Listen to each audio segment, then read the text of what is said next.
चुनाव जैसे जैसे नजदीक आ रहा है, वैसे वैसे देश भर के बड़े नेता अब चुनावी मैदान में उतरने लगे हैं। इसी कड़ी में उत्तर प्रदेश के मुख्यमंत्री योगी आदित्यनाथ ने बिहार में एक जनसभा को संबोधित किया, जहां उन्होंने विपक्ष पर जमकर निशाना साधा।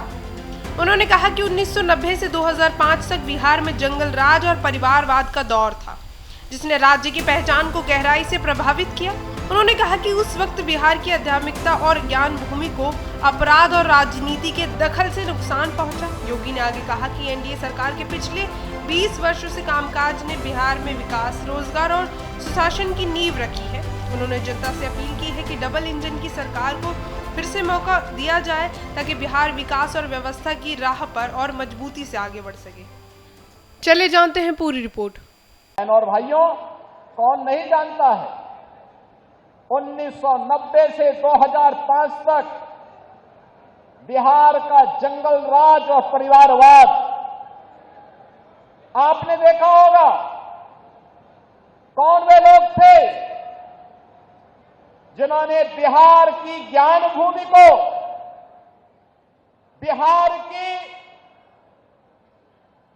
इस आध्यात्मिक ज्ञान भूमि को परिवारवाद और अपराध की भूमि बना करके यहां के हमारे नौजवानों के सामने पहचान का संकट खड़ा कर दिया था।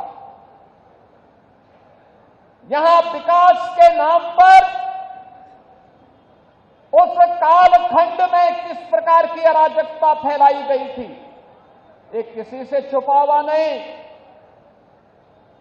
विकास के नाम पर यहां पर पेशेवर गुंडे और माफियाओं को सत्ता का संरक्षण 1990 से 2005 के बीच में प्रदान करके पूरे बिहार के विकास को बाधित कर दिया गया था।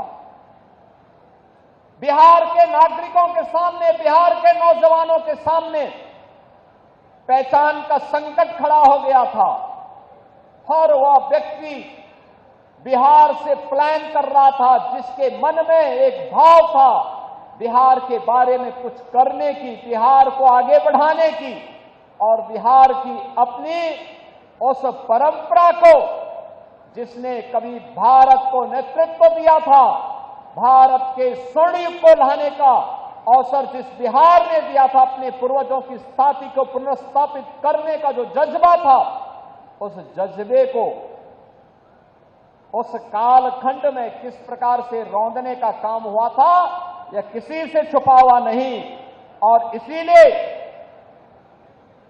पिछले 20 वर्ष में बिहार को उस कलंक से मुक्त करने का काम एनडीए की सरकार ने जिस प्रभावी ढंग से किया है, आज डबल इंजन की ये भारतीय जनता पार्टी एनडीए की सरकार बिहार के अंदर उसको और प्रभावी ढंग से आगे बढ़ाने के लिए